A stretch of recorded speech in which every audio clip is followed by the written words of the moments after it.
نواز سے شہباز شریف تک جنرل قمر جاوید باجوہ کا بطور آرمی چیف 6 سالہ دورہ کیسا تھا؟ اس کے دور اثرات مرتب ہوں گے۔ لکھنے اور سننے میں یہ روایتی سا فقرہ لگتا ہے، لیکن واقعہ army chief general Qamar Javed Bajwa کے 6 سال کے دور میں ہونے والی سیاسی تبدیلیوں کے دور اثرات مرتب ہوں گے۔ امریکہ، چین اور سعودی عرب سے تعلقات، کرتارپور راہداری اور عالمی اداروں کے ذریعے فوجی سفارتکاری کا تصور بھی سامنے آیا۔ محکمہ زراعت کی اصطلاح بھی اس دور کی ایجاد ہے، جبکہ عمران خان کی حکومت جانے کے بعد ایسے ناموں کا تکلف بھی کیا جاتا رہا اور فوج کو براہ راست مخاطب کیا جانے لگا۔ سابق D G I S P R major general Asif Ghafoor کا یہ فقرہ بھی مشہور ہوا کہ 2018 تبدیلی کا سال ہے۔ میڈیا میں فرینڈلی ایڈوائس یعنی دوستانہ نصیحت اور مثبت رپورٹنگ کا چرچا رہا۔ جنرل باجوہ کے پہلے 3 سال میں Panama case, Dawn leaks, Balochistan حکومت کی تبدیلی، نواز شریف کی نااہلی اور دیگر معاملات میں مسلم لیگ نون مشکلات کا شکار رہی۔ دوسری طرف اسی عرصہ میں پسندیدہ تصور کیے جانے والی تحریک انصاف نے 2022 میں وہ سفر ایک ہی سال میں طے کر لیا جو مسلم لیگ نون کو طے کرنے میں کئی سال لگے تھے۔ آرمی چیف بننے سے پہلے جنرل باجوہ کے افکار۔ 2016 میں جب جنرل باجوہ پاکستان کے چیف آف آرمی اسٹاف بنے تو ان کی تقرری کسی سرپرائز سے کم نہیں تھی۔ وہ سینیارٹی کے اعتبار سے چوتھے نمبر پر تھے اور انہیں فیورٹ نہیں سمجھا جاتا تھا، لیکن اس وقت کے وزیر اعظم پاکستان نواز شریف نے خود انہیں اس عہدے کے لیے چنا تھا۔ ان کی مدت ملازمت صرف نومبر 2019 تک تھی، لیکن بعد میں تحریک انصاف میں انہیں 3 سال کی توسیع مل گئی۔ سیاسی تجزیہ کار امتیاز گل بتاتے ہیں کہ پاکستان میں آرمی چیف کا انتخاب ہمیشہ سے سیاسی فیصلہ رہا۔ آرمی چیف کا تقرر کبھی بھی پیشہ ورانہ بنیادوں پر نہیں ہوتا اور جنرل باجوہ کی تقرری بھی اسی سلسلے کی ایک مثال تھی۔ مسلم لیگ نون کے رہنما سینیٹر عرفان صدیقی نے ماضی کے جب 2016 میں میاں نواز شریف نے آرمی چیف کی تقرری کا فیصلہ کرنا تھا، جنرل باجوہ کی سوچ بمقابلہ ادارے کا دباؤ۔ جنرل باجوہ کے آرمی چیف بننے کے بعد کے حالات پر سینیٹر عرفان صدیق کچھ یوں تبصرہ کرتے ہیں۔ آرمی چیف بننے کے بعد جنرل باجوہ اپنے تمام تر منفرد نظریات کے باوجود ادارے کی سوچ میں ڈھلتے چلتے گئے۔ جنرل باجوہ کی سوچ اور ادارے کے نظریات میں فرق تھا۔ اس دوران جنرل باجوہ کی انفرادی سوچ بڑی حد تک کم ہو گئی۔ سیاسی بالادستی، انڈیا سے تعلقات اور سیاست میں مداخلت کے حوالے سے جنرل باجوہ ادارے کی سوچ اور نظریات کے سامنے بند نہ باندھ سکے اور اسی میں بہہ نکلے۔ جنرل باجوہ کے دور میں میڈیا کو خاص سانچے میں ڈھالا گیا، آزاد میڈیا کا گلا گھونٹا گیا، اس کا رخ موڑا گیا۔ مزید یہ کہ کچھ لوگوں کو تیر دے کر گاہوں میں بٹھا دیا گیا اور وہ اختلاف رکھنے والے کو نشانہ بناتے رہے۔ یہ سب کچھ جنرل باجوہ کی نگاہوں کے سامنے ہوتا رہا۔ الیکشن 2018 جنرل باجوہ تحریک انصاف اور مسلم لیگ دونوں کے نشانے پر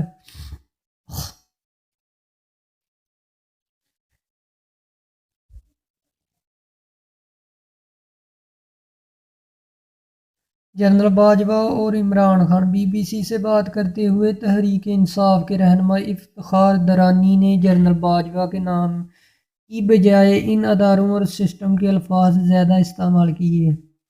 افتخار درانی کی رائے کے مطابق سسٹم، اداروں کی پوزیشن اور عمران خان کی پوزیشن میں بنیادی فرق عمران خان کی کرپشن کے خلاف مہم کا تھا، سسٹم نے اس کو قبول نہیں کیا کیونکہ سسٹم اشرفیہ کے لیے کام کرتا ہے، اور عمران خان نے اس روپے کو چیلنج کیا۔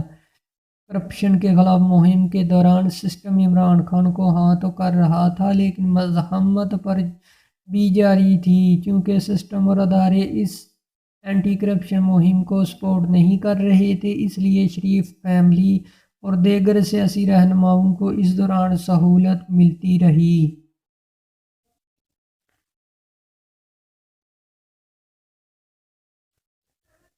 دوسری طرف عرفان صدیقی کے خیال میں جنرل باجوہ کے پہلے 3 سال میں اگرچہ وزیر اعظم نواز شریف کو نااہل کیا گیا، اس کے باوجود ان کے پہلے 3 سال بعد کے 3 سال سے بہتر تھے۔ بعد کے 3 سال میں فوج کے وقار عزت قدر و منزلت میں کمی آئی اور سرعام گالیاں بھی سنائی گئی۔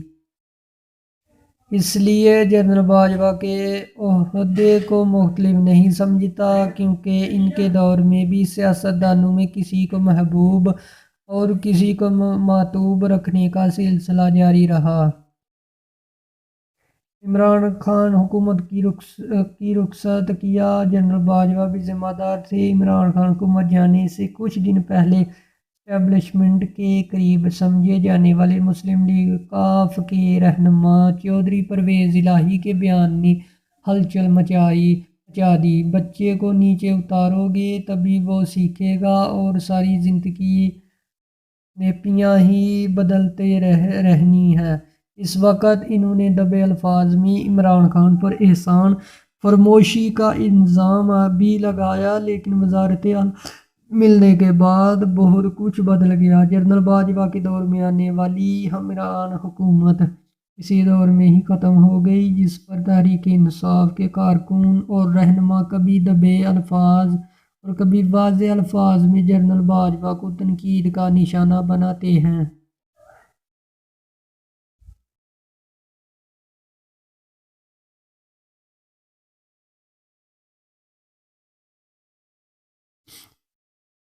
جنرل امجد شیب کے خیال میں جنرل باجوہ اپنے دور کے آخر میں غیر مقبول ہوئے۔ رجیم چینج کے معاملے میں گڑبڑ ہوئی۔ لوگ سمجھتے ہیں کہ اس معاملے میں جنرل باجوہ کا بھی کوئی کردار ہے۔ اس تاثر کی وجہ سے آرمی کو دفاعی پوزیشن پر جانا پڑا اور وضاحتیں دینی پڑیں۔ دوسری طرف اسی حکومتی تبدیلی پر عرفان صدیقی کا موقف ہے کہ شریف فیملی کے حوالے سے ادارے کی سوچ میں تبدیلی آئی یا نہیں، لیکن اس سے بڑھ کر یہ ہوا کہ عمران خان کا تجربہ کرنے والا کرتا دھرتا مایوس ہو چکے تھے۔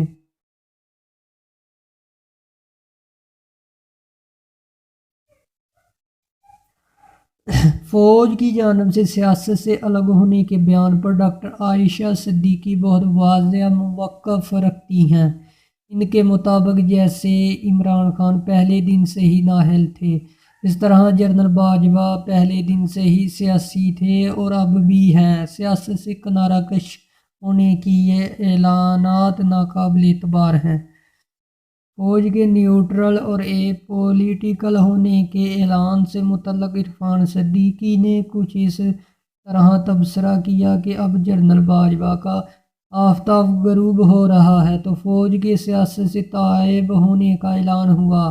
اگر جنرل باجوہ یہ فیصلہ 2016 میں کرتے تو اچھا تھا، اب سیاست کی دلدل میں دھنسنے کے بعد ایسا کیا جا رہا ہے، آنے والے آرمی چیف کے لیے بھی مشکل ہو جائے گی وہ ایک ہی چھلانگ لگا کر اسے باہر آ سکے۔ لیفٹیننٹ جنرل امجد شیب کے مطابق نے آرمی چیف کو عوام اور فوج میں دوریاں کم کرنے کے لیے خصوصاً کام کرنا ہوگا۔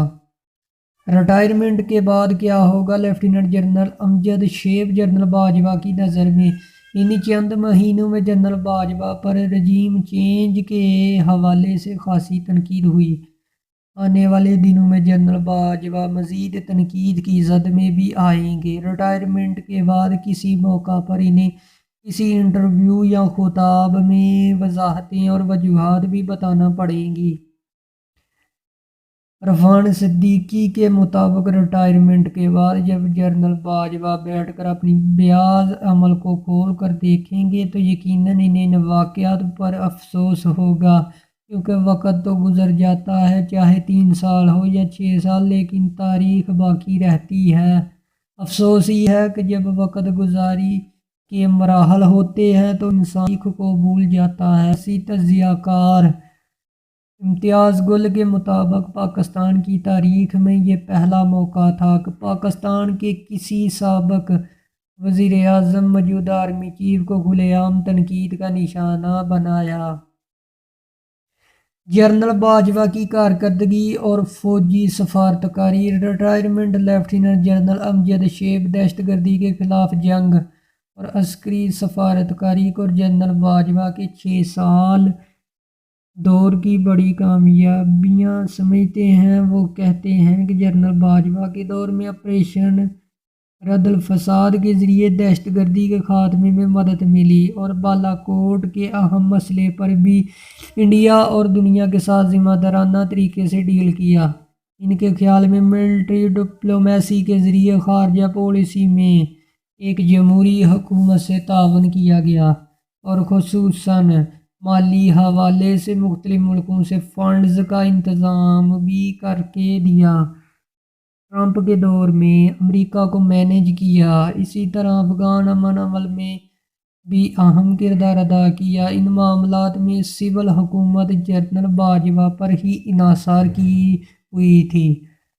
جنرل امجد کے مطابق خارجہ پالیسی کے موضوع پر بھی اہم کردار ادا کیا۔ جہاں جہاں سول حکومت سے کمی رہ جاتی تھی اس کو جنرل باجوہ ہی کی جا کر پورا کرتے تھے۔ رائل یونائٹڈ سروس انسٹی ٹیوٹ کے سابق ریسرچ کمال عالم کے مطابق پچھلے کئی سال سے وہ عرب ممالک کے ساتھ پاکستان کے تعلقات کو مضبوط بنانے میں پس پردہ کردار ادا کر رہے تھے۔ جنرل باجوہ نے چین پاکستان اقتصادی راہداری منصوبے میں بھی ذاتی دلچسپی لی۔ پاکستان کے اندر چینی شہریوں اور چینی مفادات پر حملوں کے باوجود جنرل باجوہ کے دور میں اس منصوبے پر تیزی سے کام جاری رہا۔ جنرل باجوہ ایک اہم کردار یہ بھی تھا کہ انہوں نے پاکستان کو فائنینشل ایکشن ٹاسک فورس کی گرے لسٹ سے نکالا۔ انہوں نے پاکستان آرمی ہیڈ کوارٹر میں ایک کور سیل تشکیل دیا جو فائنینشل ایکشن ٹاسک فورس کو دیے گئے ایکشن پوائنٹس کے پیش رفت کی نگرانی کر رہا تھا۔ جنرل قمر جاوید باجوہ کے دور میں پاکستان اور انڈیا کئی بار جنگ کے دہانے تک پہنچا، تاہم جنرل باجوہ نے انڈیا کے ساتھ مذاکرات اور تعلقات کی بحالی کی حکمت عملی کی حمایت کی۔ اسلام آباد میں ایک بین الاقوامی سیکیورٹی اجلاس سے خطاب کرتے ہوئے انہوں نے کہا کہ پاکستان ہمیشہ سے کشمیر سمیت ہر تنازع کے حل کے لیے بات چیت اور سفارتکاری کا حامی رہا۔ جب دنیا کا ایک تہائی حصہ تنازعات کا شکار ہے تو ہمیں اپنی سرزمین کو جنگ سے بچانا چاہیے۔ ان کے دور میں ہی پاکستان اور انڈیا کے درمیان جنگ بندی کے معاہدے پر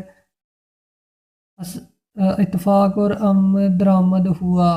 سہیل وڑائچ کے مطابق جنرل باجوہ پاکستان کو ایک امن پسند ملک کے طور پر قائم کرنا چاہتے تھے۔ انہوں نے کہا کہ جنرل باجوہ کی کوشش تھی کہ وہ ایسے پڑوسی نہ بنے جو دوسروں کو غیر مستحکم کر رہا ہو، اور کرتارپور راہداری منصوبے میں ان کا یہ نقطہ نظر واضح طور پر نظر آیا۔